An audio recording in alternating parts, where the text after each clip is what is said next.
On the morning of November the 9th, 1901, around 400 men walked out of the Perished Fork rail tunnel, set their tools down where they stood, and never went back inside. By nightfall, the eastern portal had been bricked shut.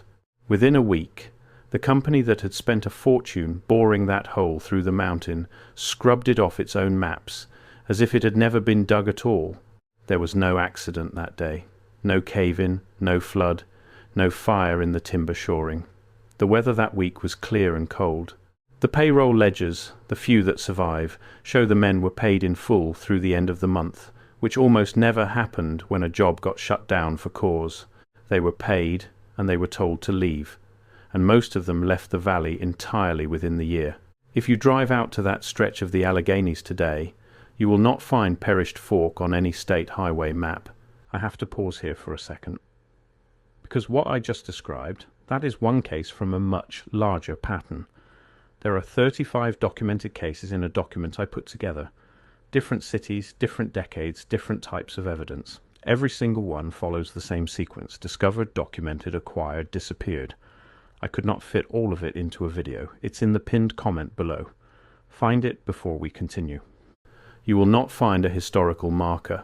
What you will find, if you know exactly where to look and you are willing to walk 2 miles up an old grade that the forest has almost taken back, is a wall of dressed stone set into the side of a ridge.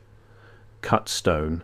Not brick, not the cheap field stone a small line would have used in 1901, but massive squared blocks, fitted so tightly you cannot slide a knife blade between them, sealing off something the official history says was never worth finishing.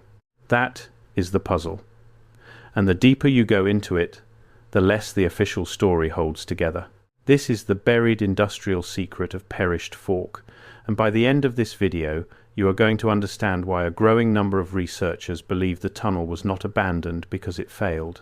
They believe it was abandoned because of what the men found inside it. To understand what happened in 1901, you have to understand what Perished Fork was before it vanished. And that story starts with a river, an iron seam, and a man named Elias Crute.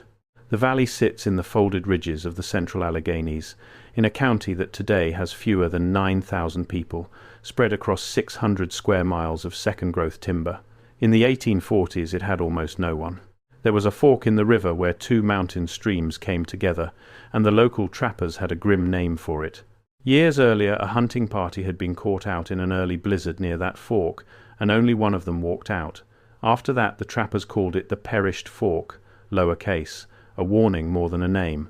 When the surveyors came through decades later and needed something to write on the plat, they wrote down what the locals called it, and the name stuck. Elias Crute was not from the valley. He was an ironmaster from Pennsylvania, one of those hard, restless men the 19th century produced in such numbers, and he had come south chasing rumors of a brown hematite seam that ran through the ridges above the fork. When he found it, he did not just find iron. He found iron sitting almost on top of a coal measure, with limestone in the same drainage, and a river to move it all. For an ironmaster in 1860, that combination was close to a miracle. Iron, coal, and flux, the 3 things you needed to make a furnace run, all within a few miles of each other, in country so remote that no established company had bothered to claim it. Crute was not a patient man, and he was not a lucky one, but he was relentless, and in the iron business relentlessness counted for more than either. He wrote to a partner back in Pennsylvania that he would sooner die in that valley than crawl home having failed, and for a while it looked as though he might get his wish. The furnace he started went cold 3 separate times for lack of men before it ever produced a single usable bar of iron. His first winter at the fork he buried 2 of his own workers under the frozen ground and came close to starving alongside the rest.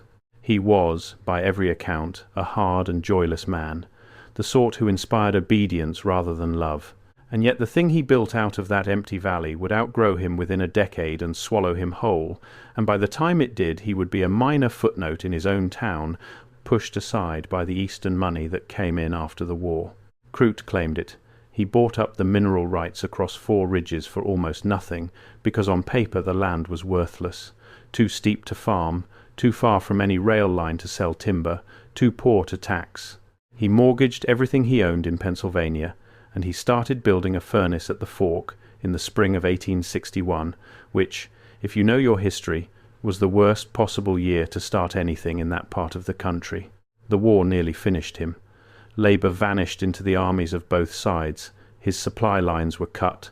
Twice, cavalry patrols came up the valley and helped themselves to whatever they could carry. But the war also did something for Crute that he could not have done for himself.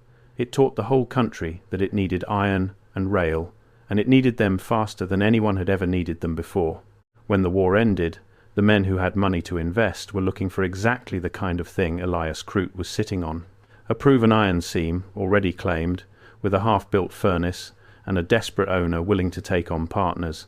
By 1870, Perished Fork had a furnace in blast, a company store, a church, and something like 300 people. By 1875 it had 2 furnaces, a rolling mill, and close to 1,500. The census taker who came through in 1880 wrote in the margin of his book that the town had grown so fast he could not keep the household numbers straight, and that families were arriving faster than houses could be built for them. That margin note is one of the small details that will matter later, so hold on to it. Here is what a town like that needed more than anything else. It needed a way out.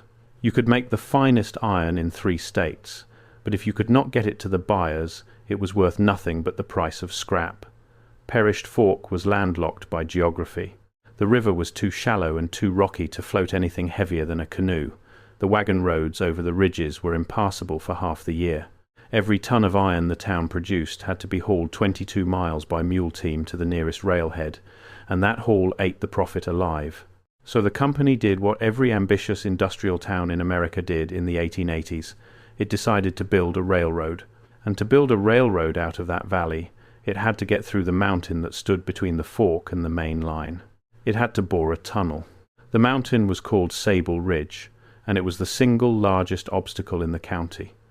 Nearly 3,000 feet at the crest, over a mile thick at the point where the engineers wanted to punch through. Going around it meant adding 40 miles of track through terrain so broken that the grades would have been impossible for a loaded train. Going over it was out of the question. The only way to make the railroad pay was to go straight through, and so in 1886 the company chartered a subsidiary, the Meridian and Sable Trunk Railway, and they began to dig. Now, this is the point in the story where the official history and the surviving evidence start to come apart, and I want to be careful here, because it would be easy to overstate this. So, let me lay out exactly what the paper trail says, and then let me show you the things it cannot explain. The official history, the version you will find in the 2 or 3 books that mention Perished Fork at all, goes like this. The Meridian and Sable Trunk Railway began boring the tunnel from both portals in 1886. The work was slow and expensive and killed a great many men, as tunnel work always did in that era. The company ran short of money more than once and had to be rescued by its parent. Finally, in the autumn of 1891, the 2 headings met in the middle of the mountain, and the tunnel was holed through. Trains began running the following spring. The town boomed for another decade. Then, in 1901, the ore body began to play out. The iron market softened, and the company shut everything down, sealed the tunnel because it was cheaper than maintaining it, and moved on. Perished Fork became one of 100 forgotten industrial ghost towns, and the mountains grew back over it. That is a clean story. It is a boring story. Towns like this really did rise and fall exactly that way all across America, and if that were the whole of it, no one would be making videos about Perished Fork. But then you start pulling on the threads. Start with the tunnel itself. In 1886, boring a tunnel over a mile long through solid rock was one of the hardest things a company could attempt. The Hoosac Tunnel in Massachusetts, which was slightly shorter, took nearly 25 years to complete and killed close to 200 men. It was considered one of the engineering marvels of the age. It used the newest imported drilling machines, nitroglycerin, and the largest construction crews ever assembled for such a project. The Meridian and Sable Trunk Railway was a small subsidiary of a struggling ironworks in a county most Americans had never heard of. According to the official record, it bored a comparable tunnel in 5 years, with a fraction of the money, a fraction of the men, and none of the fanfare. No engineering journal of the period covered it. No newspaper outside the county seems to have noticed it. A tunnel that should have been one of the great construction stories of the 1880s was completed, if we believe the record, in near total silence. Consider the labour problem alone. Boring a mile of tunnel through hard rock in the 1880s was not a matter of a few dozen men with picks. The Hoosac employed hundreds at a time, in shifts, around the clock, for years, and even then it crawled forward only a few feet a day through the worst of the rock. To bore Sable Ridge in 5 years, the Meridian and Sable Trunk Railway would have needed a construction crew of comparable size, hundreds of experienced tunnel men, drillers, blasters, muckers, and timbermen working continuously for half a decade in one of the most isolated valleys in the state. Where did that crew come from? And where did it go? Skilled tunnel labour in that era was a small, mobile, surprisingly well-documented workforce. These were men who chased the big jobs, whose names turn up in the payrolls of one great tunnel after another as they moved across the country following the work. Almost none of them appear in the surviving record at Perished Fork. The town that supposedly assembled one of the great tunnel crews of the decade left behind almost no trace of ever having employed it. It is as though the tunnel was finished without the army of men that a tunnel of that size demands, which is exactly what you would expect to find if far less of it was ever truly bored than the record claims. That alone is strange. But it gets stranger when you look at the tunnel itself, because the few photographs that survive do not show the tunnel a struggling little railway would have built. There is a photograph, and I want you to picture it clearly, taken at the eastern portal sometime in the 1890s. In the foreground you can see the rails and a locomotive of the period, ordinary enough. But behind them, the portal is not a rough hole braced with timber, which is what a cheap tunnel looked like. The portal is faced in enormous cut stone, arched, with a keystone at the top and a carved band of moulding running around the arch. It looks less like the entrance to a mine railway and more like the entrance to a cathedral, or a bank, or a monument. Why would a railway that could barely make payroll, that had to be rescued by its parent company more than once, spend the enormous extra cost to face its tunnel portal in dressed and carved stone? You do not carve moulding into a keystone to move iron ore. That stonework served no engineering purpose. It cost money the company supposedly did not have, for beauty that no paying customer would ever appreciate, in a location so remote that almost no one would ever see it. This is the observation that first drew the revisionist researchers to Perished Fork, and it is worth sitting with. Across the country, in the ruins of 19th century industry, you find this again and again. Waterworks built like Roman temples, power stations with soaring arched halls and ornamental brick, train stations in towns of 2,000 people built on a scale that would suit a European capital. The standard explanation is civic pride, the confidence of a growing nation, the belief that even a pumping station should be beautiful. But the researchers who study this ask a simpler question. What if the ornament is not decoration added to industrial buildings? What if the ornament came first, and the industry moved into structures that were already there? That question is the seed of the whole revisionist reading of American history, and Perished Fork is one of its favourite cases. So let me lay out the argument as its proponents make it, and then let me tell you what happened in that tunnel in 1901, because that is where the case stops being about architecture and starts being about something much harder to explain. The revisionist argument begins with the population records, and it begins with that margin note I told you to remember, the census taker who could not keep the numbers straight. When you actually sit down with the surviving county records for Perished Fork, a genuine problem emerges, and it is not a problem invented by conspiracy theorists. It is a problem that ordinary historians have quietly noted and set aside. The population numbers do not add up. The 1870 census shows a town of a few hundred. The 1880 census shows something close to 1,500, which is a fast but not impossible rate of growth for an iron boom town. But the tax and production records from the same period imply a working population much larger than that, large enough to run 2 furnaces, a rolling mill, the mines, the coke ovens, and a mile-long tunnel excavation, all at the same time. The mainstream explanation is that the records are simply incomplete, that transient labour was undercounted, that the census in remote areas was notoriously sloppy, and that is a perfectly reasonable explanation. Records from that time and place really are a mess. But the revisionist reading points at the same gap and asks a different question. Where did all these people go? Because the other end of the story has the same problem in reverse. After 1901, the population of the valley does not just decline the way a dying town declines, slowly, over a generation. As people drift away to find work, it collapses. The county records show the valley going from a substantial industrial population to almost nothing in the space of about 3 years, and the people do not show up in the surrounding counties the way you would expect. A dying town seeds the region around it with its former residents. Perished Fork seems to have seeded almost no one. The people were there, and then, over a very short window, they were not there, and they do not reappear anywhere nearby. Now, hold that thought, and let me add the second piece of the revisionist case, which is the buildings. When those first researchers went out to the valley in the last decade and began digging, literally digging, they found something that has become one of the most talked about anomalies in the entire alternative history community. They found that the surviving structures of Perished Fork, the furnace stacks, the mill foundations, the company store, are buried, not collapsed, not tumbled down, buried, as if a tide of earth had risen up around them and swallowed the lower floors. The company store is the clearest example. What stands above ground today looks like a modest 2-story building, the upper windows just above the current soil line. But when the researchers excavated along one wall, they found the wall kept going. Below the visible ground floor was another full story, windows and doorways and all, packed solid with a fine, sorted silt that does not match the coarse, rocky soil of the surrounding ridges. The building had not sunk. The ground had risen, or something had brought that fine sediment in and packed it against the walls in a single event, filling the lower floor and leaving the upper floors clear. The company store is not the only building that tells this story.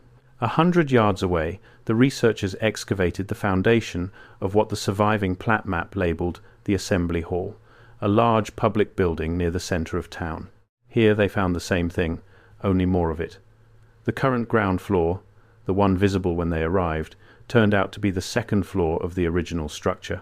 Below it lay a full lower level, its windows still glazed in a few places, its interior packed to the ceiling with the same fine, pale, sorted sediment they had found at the store.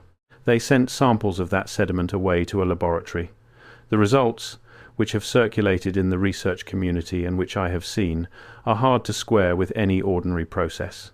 The material is not the coarse, rocky, iron-stained soil of the surrounding ridges. It is a fine, uniform silt, sorted by water into even layers, of the kind that forms slowly at the bottom of still, deep water, or else is dropped all at once by a single, enormous flow of sediment-heavy water. There is no lakebed anywhere near Perished Fork. There is no record of a flood large enough to bury a town to its second story.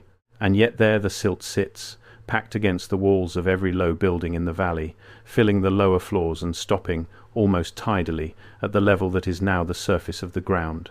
Something laid that layer down. The accepted history does not know what, because the accepted history does not admit that it happened at all. You will hear this pattern called the mud flood, and I know how that sounds, but set the word aside and just look at the physical fact. There are buildings at Perished Fork whose true ground floor is a full story below the current surface, filled with sediment that did not come from the local geology, and no one in the official record ever mentions a flood or a landslide large enough to have done it. A town does not lose an entire story of its buildings without someone writing it down, unless the people who could have written it down were the same people who walked out of that tunnel in 1901 and were told never to speak of the valley again. So this is the shape of the mystery. A tunnel too grand and too fast for the company that supposedly built it. A population that appears from nowhere and vanishes into nowhere. Buildings sunk a full story into sediment that does not belong there. And at the centre of it all, a hole in a mountain, sealed overnight with cut stone and erased from the maps. Now let me tell you what the men found. Reconstructing what happened inside the Perished Fork tunnel in the autumn of 1901 is difficult, because the company that owned it spent real effort making sure it could not be reconstructed. But a story cannot be perfectly erased once it has been told to 400 men, and over the decades since, fragments have surfaced. Letters written by tunnel workers to relatives in other states. A handful of interviews given by very old men in the 1940s and 50s, most of whom had been children in the valley when it happened, repeating what their fathers had said. Company correspondence that escaped the destruction because it had already been filed with outside creditors. None of it is complete. All of it points in the same uncomfortable direction. Start with the letters, because they are the earliest source, written before anyone had a reason to invent a legend. The most detailed of them was written by a man named Josiah Fenn, a tunnel foreman, to his brother in Ohio in the last week of October 1901, about 2 weeks before the walkout. Fenn writes that the maintenance crews had been sent into a section of the tunnel to clear a rockfall deep in the mountain near the midpoint where the two original headings had supposedly met a decade earlier. And he writes that behind the rockfall they found a chamber that was not on any of the company's drawings. Read that again. A chamber, inside the mountain, off the main bore of the tunnel, that appeared on none of the engineering plans for a tunnel the company itself had supposedly dug 10 years earlier. Fenn describes it only briefly, and you can feel in his handwriting, which survives, that he is choosing his words carefully. He says the chamber was faced in the same dressed stone as the portal. He says there were openings leading off from it that the men did not enter. And he says, and this is the line that has launched 1,000 theories, that the stonework in the chamber was older than the tunnel. Not older looking, older. Fenn was a tunnel man. He had spent his life around fresh-cut rock and knew exactly what a decade of weathering, water, and mineral staining did to a cut stone face. He wrote to his brother that the stone in that chamber had been down there far longer than 15 years. Far longer, in his estimate, than the town itself. If Fenn were the only source, we could dismiss it. Before I go further, that document in the pinned comment. If you have not found it yet, go there now, because everything I cover in these videos is one piece of a pattern that only becomes visible when you see all 35 cases together. The document shows you the full pattern. What I can show you here is the surface. What is down there is everything underneath it. Pinned comment, now, then come back.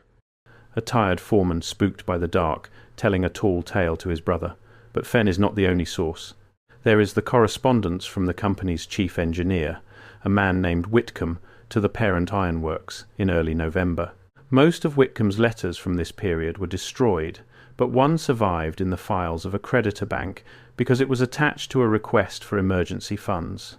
In it, Whitcomb does not describe the chamber. He is too careful for that.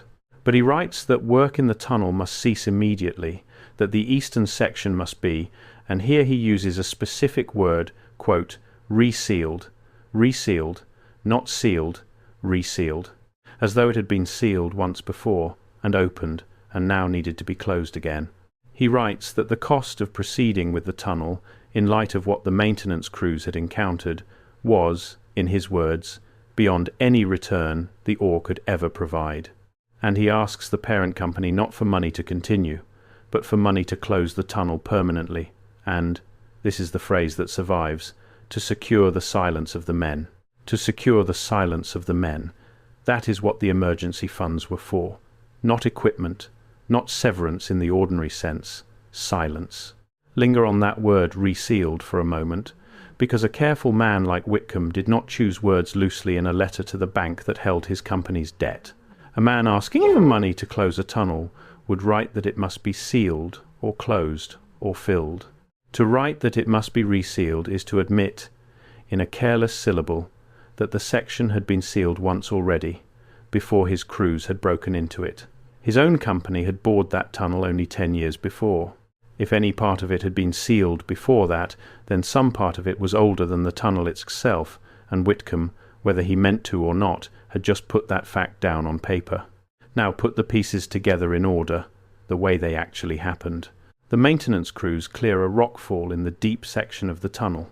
Behind it they find a stone chamber that is on none of the company's plans, faced in ancient dressed stone, with passages leading off into the dark. Word gets to the chief engineer. The chief engineer goes in, sees it himself, and immediately writes to his superiors that the tunnel must be resealed, that no amount of iron ore could justify continuing, and that the 400 men who now know what is down there must be paid to keep quiet. 2 weeks later, the men walk out, are paid in full, and leave. The portal is bricked, then faced in cut stone. The tunnel is scrubbed from the maps, and within 3 years, the entire town, 1,500 people or more, is simply gone. There is one more source, and it is the most human of them all. In the summer of 1953, a folklorist from a state university drove out to a nursing home 3 counties away to record the memories of an old man named Amos Teller.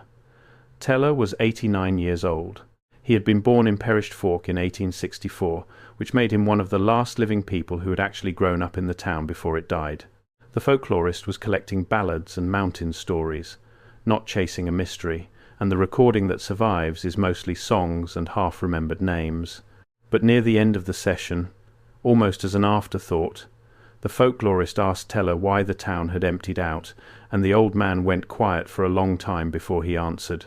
What Teller said, in the thin and crackling voice preserved on that recording, was this. He said his father had been one of the men who walked out of the tunnel that November. He said his father came home that day, white as ash, and would not eat. He said that for the rest of that week, men came to the house after dark, company men, and spoke with his father in low voices out on the porch, and that afterward his father sold everything they owned and moved the family clear out of the state, and warned the children that they were never, under any circumstances, to tell a living soul they had come from Perished Fork. Teller said his father went on to live another 40 years, and never once, in all that time, told his own children what he had seen behind that wall of rock. But Teller remembered one thing his father had said. His father said, "They built this valley long before we ever came here, and they left something down in the mountain, and today we went and woke it up." The folklorist, who had no idea what any of it meant, simply moved on to the next song. The recording sat in a university archive, uncatalogued and unheard, for the better part of 50 years. It was rediscovered only recently, and when the researchers who found it heard that one sentence, they realized they were listening to the voice of a man repeating, word for word, something his father had said aloud on the very night the town began to die. The revisionist reading of Perished Fork puts these fragments together into a single claim, and it is a large claim, so let me state it as plainly and as fairly as I can. The claim is this. The Perished Fork Tunnel was not bored through an empty mountain in 1886. The claim is that when the Meridian and Sable Trunk Railway drove its headings into Sable Ridge, it did not dig a new passage through solid rock.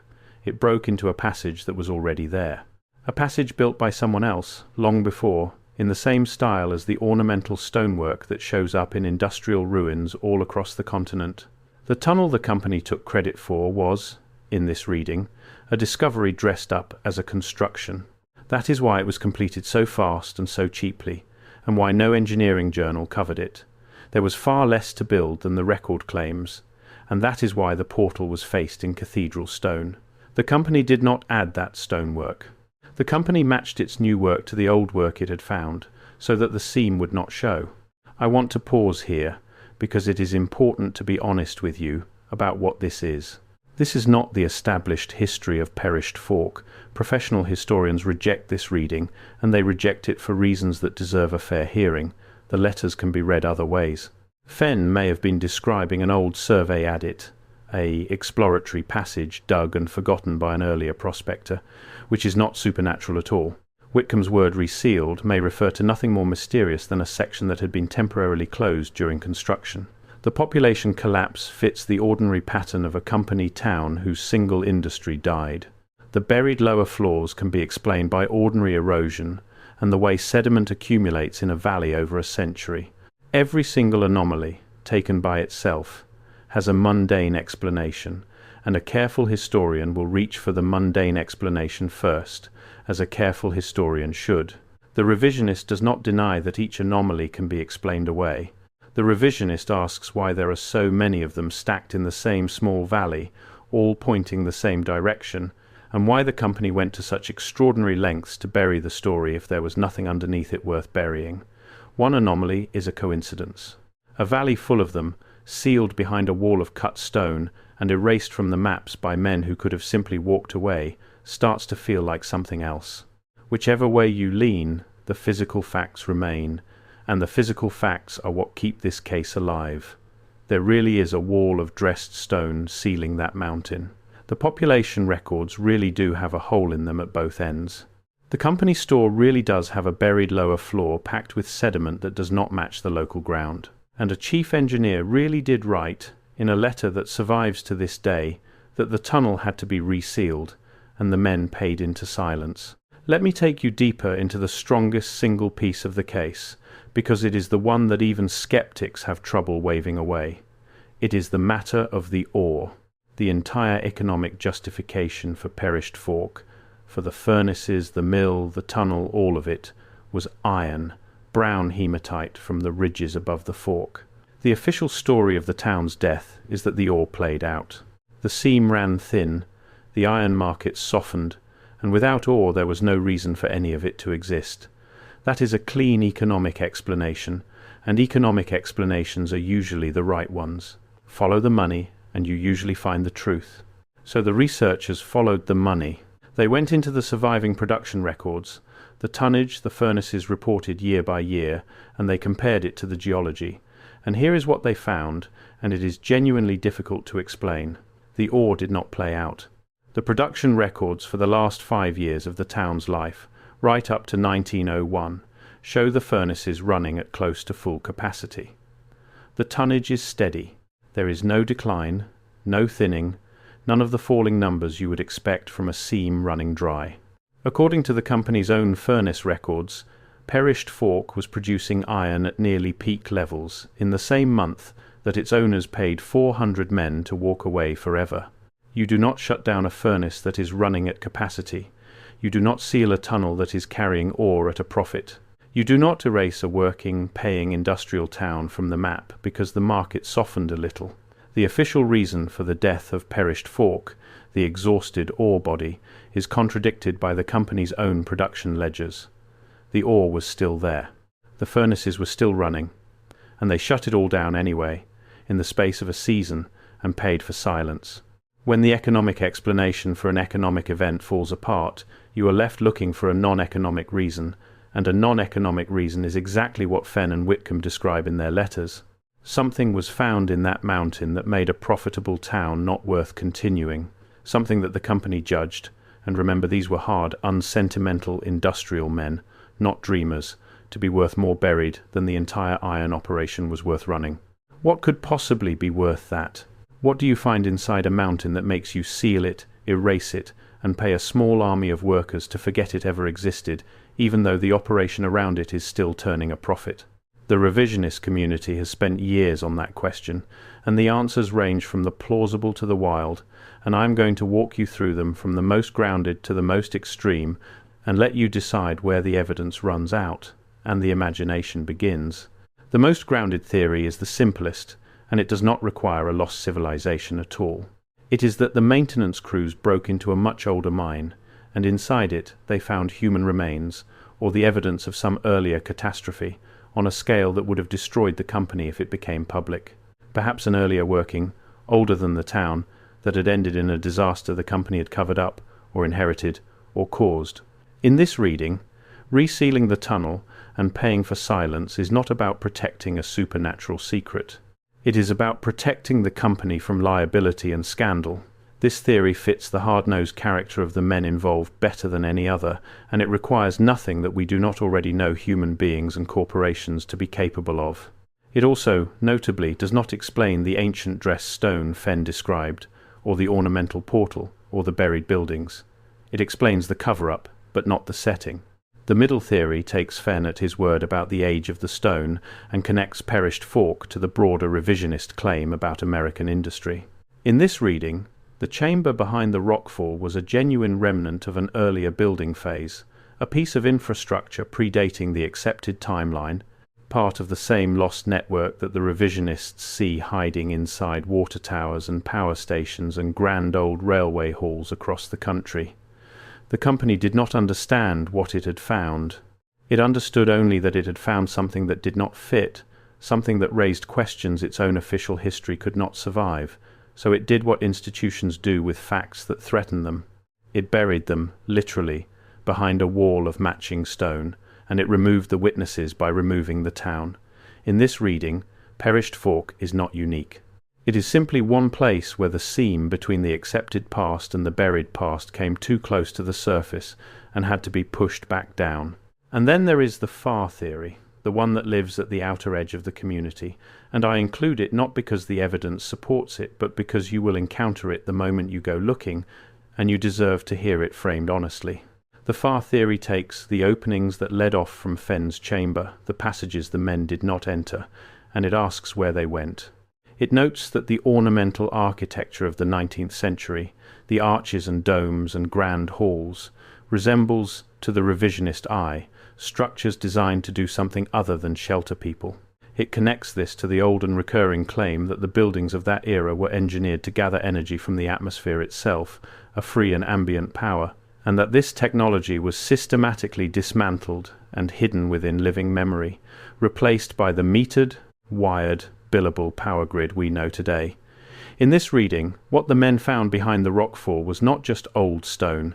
It was a working piece of the old system, a node in a network that the new industrial order could not allow to be seen, because its existence would have exposed the entire wired grid as a deliberate downgrade sold to the public as progress. I will be straight with you. The far theory is where the evidence thins to almost nothing, and the story becomes something you believe or you do not. There is no surviving document that describes any device in that chamber. Fenn describes stone, not machinery. The leap from ancient stonework to suppressed atmospheric energy is a leap of faith, not a chain of evidence, and I am not going to pretend otherwise. But I include it because it explains, in a way the other theories do not, the one fact that the mundane readings struggle with the most. It explains why they shut down a profitable town. If what was in that mountain threatened not just one company but the entire economic model that the country was being rebuilt around, then no amount of iron profit would have been enough to keep it open. You would seal it, you would erase it, and you would pay any price to secure the silence of the men. Let me come back down to solid ground, because the most remarkable part of the Perished Fork story is not any of the theories. It is what happened afterward, in the decades of silence, and how the story survived at all. The company that owned Perished Fork did not last long after 1901.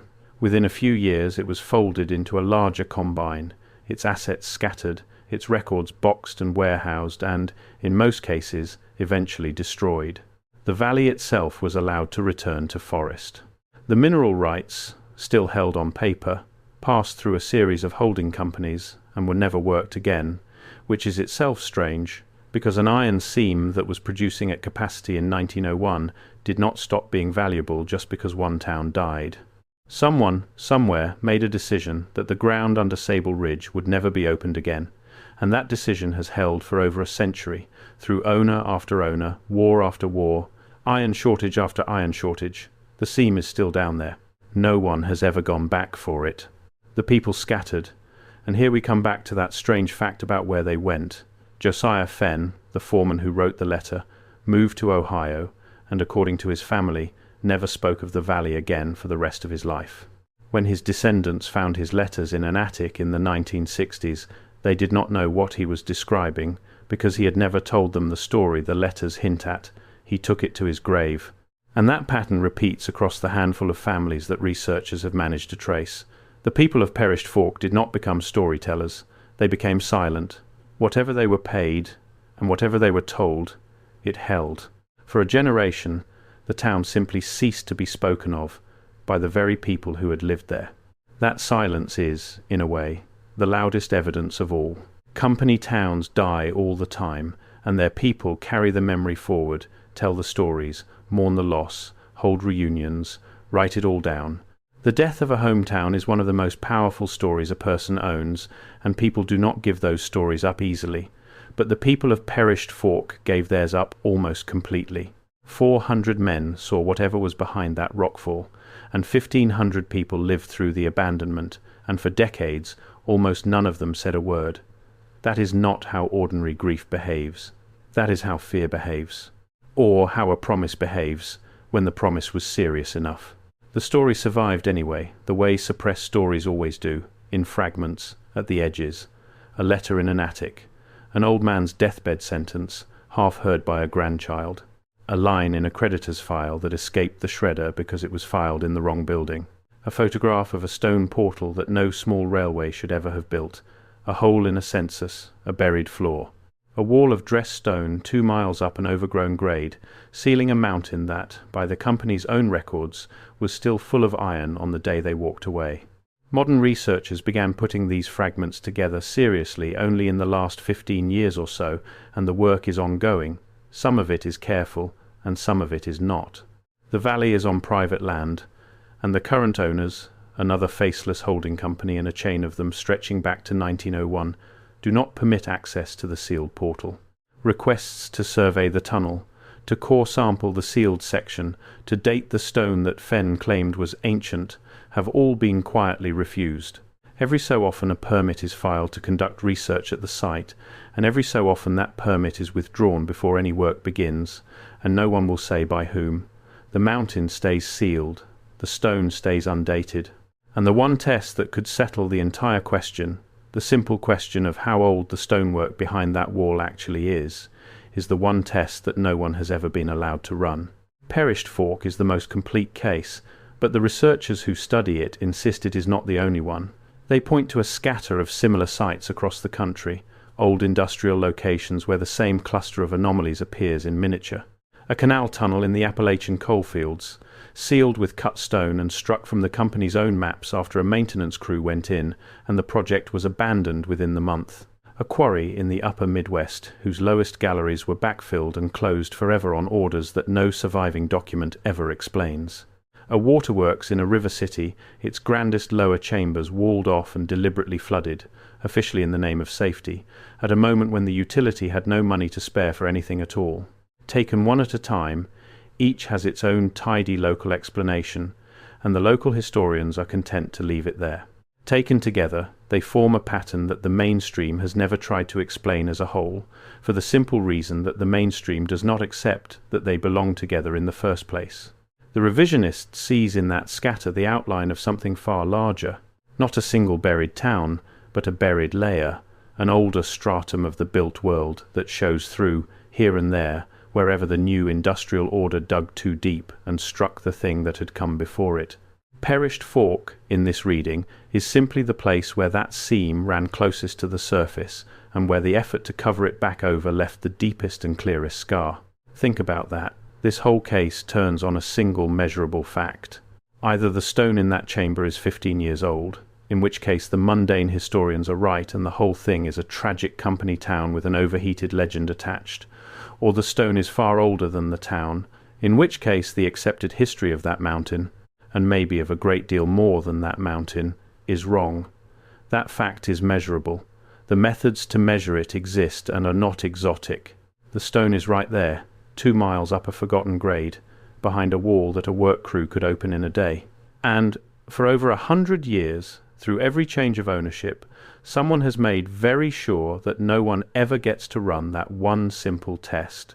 You have to ask yourself why. If there is nothing behind that wall but ordinary rock and an old company's embarrassment, why guard it so carefully, for so long, at such consistent expense, across so many owners who otherwise share nothing in common except this one inherited refusal to let anyone look? Institutions do not spend money for a century to protect nothing. The very persistence of the silence is a kind of evidence, not proof, evidence. Something is being kept behind that wall, whether it is a secret, a liability, or merely a story too dangerous to let breathe, and someone with a very long memory has decided that it stays kept. So where does that leave us, standing at the sealed portal at the end of the story? It leaves us with a valley that the maps forgot, a tunnel that was built too fast, faced in stone too grand, by a company too poor, a town that appeared faster than it could be housed and vanished faster than grief can explain, its people scattering into a silence they carried to their graves, furnaces that were running at capacity on the day they were shut forever, over an ore body that never ran dry, buildings sunk a full story into sediment that does not belong there, a foreman's letter describing an ancient chamber that no map admitted existed, an engineer's letter demanding the mountain be resealed and the men paid into silence, and a wall of cut stone that has kept its secret for over 100 years, guarded by people who will not let anyone measure the one thing that would end the argument. Maybe it really is just a company town that died, and a set of coincidences that human beings, who are pattern-finding creatures by nature, have woven into a story because the truth that towns die and records are messy and people move on is too ordinary to bear. That is possible. That is even likely if you weigh each piece alone. But every so often, the ordinary explanation requires more coincidences than the extraordinary one. Every so often you have to ask not what is most comfortable to believe, but what actually accounts for all of it at once. The grand portal and the vanished people and the running furnaces and the buried floors and the ancient stone and the century of enforced silence. Find the single ordinary story that explains all of those things together, and you will have solved Perished Fork. No one has managed it yet. Until someone does, the mountain keeps its secret. The stone stays sealed. The iron stays in the ground. And 2 miles up a grade the forest has almost swallowed. There is a wall of dressed stone with a keystone at the top, standing between us and whatever 400 men saw on the morning they set down their tools, walked out into the cold November light, and agreed, every last one of them, never to speak of it again. The question is not whether something is buried under Sable Ridge. Something is buried under Sable Ridge. The records prove that much. The question is what, and the question is why. The people who could answer it have spent 100 years making sure that you never will. Go look at the industrial ruins near where you live, the old waterworks that looks like a temple, the power station built like a cathedral, the train station too grand for the town around it. Ask yourself who really built them and when and why they were made so beautiful for work so plain. You may decide it was nothing but the confidence of an age that believed even a pump house deserved a dome. That is a fine answer, and it may be the true one. Or you may start to notice, once you have seen it at Perished Fork, how often the grandest stonework sits at exactly the places where the official history goes thin, where the records develop holes, where the dates do not quite line up. And you may begin to wonder whether the past you were handed is the whole of the past, or only the part that someone, long ago, decided it was safe for you to keep. The wall at Perished Fork is still standing. The test has still never been run. And the mountain is still waiting for the one person stubborn enough, and funded enough, and free enough of the long, quiet hand that has guarded that valley for a century, to finally walk up that grade with the right tools, take down that wall of cut stone block by block, and step into the chamber that 400 men were paid a fortune to forget. When that day comes, we will finally know whether Perished Fork was a tragedy dressed up as a mystery, or a mystery that a whole town died to keep. Until then, the fork stays perished, the tunnel stays sealed, and America's buried industrial secret stays exactly where its owners have always wanted it. Underground, in the dark, behind a wall of ancient stone, unmeasured, unopened, and unexplained.